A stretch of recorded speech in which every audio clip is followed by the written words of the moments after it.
നമസ്കാരം. We are pharma guide Malayalam ചാനലിലേക്ക് സ്വാഗതം.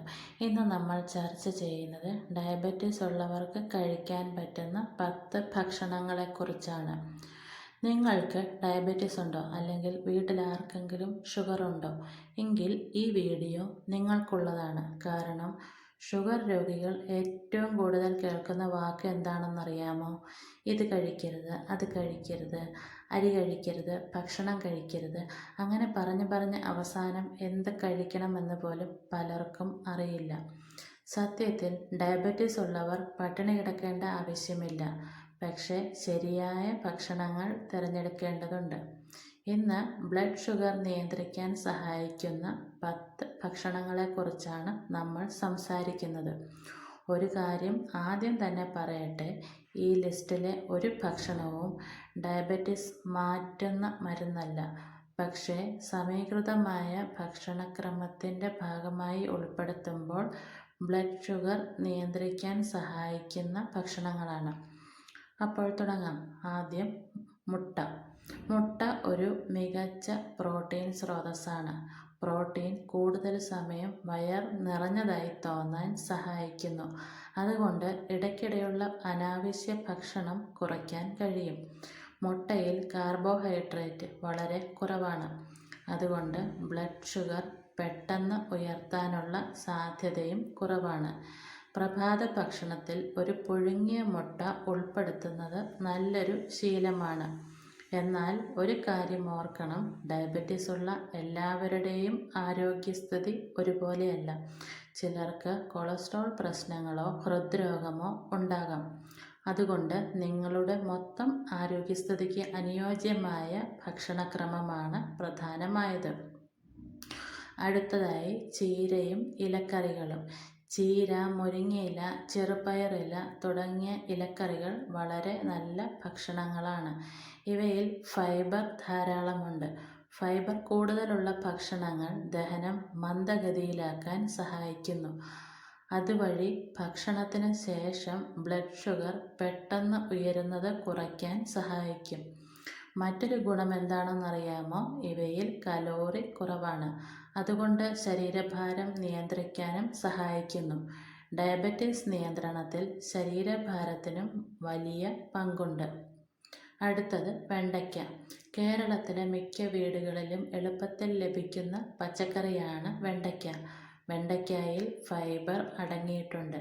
അതുകൊണ്ട് ആരോഗ്യകരമായ ഭക്ഷണത്തിൻ്റെ ഭാഗമായി ഇത് ഉൾപ്പെടുത്താം. പലരും വെണ്ടയ്ക്ക വെള്ളത്തിലിട്ട് കുടിച്ചാൽ ഷുഗർ മാറും എന്ന് പറയാറുണ്ട്. എന്നാൽ അത്തരത്തിലുള്ള അവകാശവാദങ്ങൾക്ക് ഇപ്പോൾ ശക്തമായ ശാസ്ത്രീയ തെളിവുകൾ ലഭ്യമല്ല.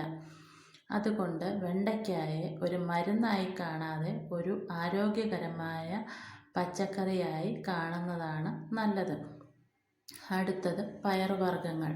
കടല, ചെറുപയർ, വൻപയർ, പരിപ്പ് എന്നിവ മികച്ച ഭക്ഷണങ്ങളാണ്. ഇവയിൽ പ്രോട്ടീനും ഫൈബറും അടങ്ങിയിട്ടുണ്ട്. അതുകൊണ്ട് കൂടുതൽ സമയം വിശപ്പ് നിയന്ത്രിക്കാൻ സഹായിക്കും. പലരും വെളുത്ത അരി മാത്രം കൂടുതലായി കഴിക്കുന്നതാണ് പതിവ്. അതിന് പകരം ഭക്ഷണത്തിൽ പയർവർഗ്ഗങ്ങൾ കൂടി ഉൾപ്പെടുത്തിയാൽ കൂടുതൽ സമീകൃതമായ ഭക്ഷണക്രമം ലഭിക്കും. അടുത്തത് ബദാമും മറ്റ് നട്ട്സും. ബദാം, വാൾനട്ട്, പിസ്ത തുടങ്ങിയ നട്ട്സ് ആരോഗ്യകരമായ കൊഴുപ്പുകളുടെ ഉറവിടമാണ്. ഇവ ചെറിയ അളവിൽ കഴിക്കുമ്പോൾ നല്ലൊരു സ്നാക്കായി ഉപയോഗിക്കാം. പക്ഷേ ഒരു കാര്യം ശ്രദ്ധിക്കുക, നട്ട്സ് ആരോഗ്യകരമാണ് എന്നതുകൊണ്ട് എത്ര വേണമെങ്കിലും കഴിക്കാമെന്നല്ല. ഇവയിൽ കലോറി കൂടുതലാണ്. അതുകൊണ്ട് അളവ് നിയന്ത്രിക്കുന്നത് പ്രധാനമാണ്. അടുത്തത് പഞ്ചസാര ചേർക്കാത്ത തൈര്.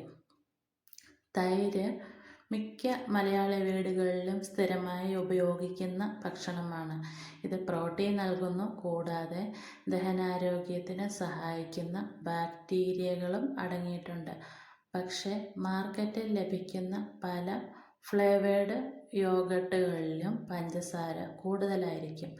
അതുകൊണ്ട് പഞ്ചസാര ചേർക്കാത്ത തൈര് തിരഞ്ഞെടുക്കുന്നതാണ് നല്ലത്. അടുത്തത് മത്സ്യം. മത്സ്യം മലയാളികളുടെ ഭക്ഷണത്തിൽ പ്രധാന സ്ഥാനമുള്ളതാണ്. ഇത് മികച്ച പ്രോട്ടീൻ സ്രോതസ്സാണ്. ചില മത്സ്യങ്ങളിൽ ഒമേഗ-3 കൊഴുപ്പുകളും അടങ്ങിയിട്ടുണ്ട്. ഡയബറ്റിസ് രോഗികളിൽ ഹൃദ്രോഗ സാധ്യത കൂടുതലായതിനാൽ ആരോഗ്യകരമായ ഭക്ഷണക്രമത്തിൽ മത്സ്യം ഉൾപ്പെടുത്തുന്നത് ഗുണകരമായേക്കാം. എന്നാൽ ദിവസവും എണ്ണയിൽ പൊരിച്ച മത്സ്യം കഴിക്കുന്നതിനേക്കാൾ കറി രൂപത്തിലോ ഗ്രിൽ ചെയ്തോ കഴിക്കുന്നത് കൂടുതൽ നല്ലതാണ്. അടുത്തത് ഓട്സ്. ഓട്സ് ഇന്ന് പലരും പ്രഭാത ഭക്ഷണമായി ഉപയോഗിക്കുന്നു. ഓട്സിൽ ഫൈബർ ധാരാളമുണ്ട്. ഫൈബർ കൂടുതലുള്ള ഭക്ഷണങ്ങൾ ബ്ലഡ് ഷുഗർ ഉയരുന്നത് മന്ദഗതിയിലാക്കാൻ സഹായിക്കാം. പക്ഷേ ഇവിടെ ഒരു സാധാരണ തെറ്റ് പലരും ചെയ്യാറുണ്ട്. ഓട്സിൽ ധാരാളം പഞ്ചസാര ചേർക്കുക. അങ്ങനെ ചെയ്താൽ ഓട്സിൻ്റെ ഗുണം കുറയാം. അതുകൊണ്ട് കഴിയുന്നത്ര ലളിതമായി തയ്യാറാക്കി കഴിക്കുക. അടുത്തത് പേരയ്ക്ക. ഡയബറ്റിസ് ഉള്ളവർ പഴങ്ങൾ പൂർണ്ണമായും ഒഴിവാക്കേണ്ട ആവശ്യമില്ല. പക്ഷേ ശരിയായ പഴങ്ങൾ തിരഞ്ഞെടുക്കണം. പേരയ്ക്ക ഒരു നല്ല ഉദാഹരണമാണ്. ഇതിൽ ഫൈബർ ധാരാളമുണ്ട്. ജ്യൂസ് ആക്കി കുടിക്കുന്നതിനേക്കാൾ പഴം നേരിട്ട് കഴിക്കുന്നതാണ് നല്ലത്. കാരണം ഫൈബറിൻ്റെ ഗുണം അപ്പോൾ കൂടുതൽ ലഭിക്കും. അടുത്തത് വെള്ളരി. അവസാനമായി വെള്ളരിയെക്കുറിച്ച് പറയാം. ഈ ലിസ്റ്റ് അവസാനമായി പറഞ്ഞതുകൊണ്ട് അത് മറ്റെല്ലാ ഭക്ഷണങ്ങളെക്കാളും മികച്ചതാണ് എന്ന അർത്ഥമല്ല. ഈ ലിസ്റ്റ് ഒരു റാങ്കിങ് അല്ല. വെള്ളരി പലരും നിസ്സാരമായി കാണുന്ന ഒരു ഭക്ഷണമായതിനാലാണ് അവസാനം പറഞ്ഞത്. വെള്ളരിയിൽ ജലാംശം കൂടുതലാണ്, കലോറി കുറവാണ്. ഭക്ഷണത്തിനിടയിൽ അനാരോഗ്യകരമായ സ്നാക്കുകൾ കഴിക്കുന്നതിന് പകരം വെള്ളരി ഉപയോഗിക്കുന്നത് നല്ലൊരു തിരഞ്ഞെടുപ്പായിരിക്കും. ചിലപ്പോൾ ലളിതമായ ശീലങ്ങളാണ് വലിയ മാറ്റങ്ങൾ ഉണ്ടാക്കുന്നത്. ഇപ്പോൾ ഒരു കാര്യം വ്യക്തമായി കാണുമല്ലോ. ഡയബറ്റിസ് നിയന്ത്രിക്കാൻ ഒരു മാജിക് ഭക്ഷണവും ഇല്ല.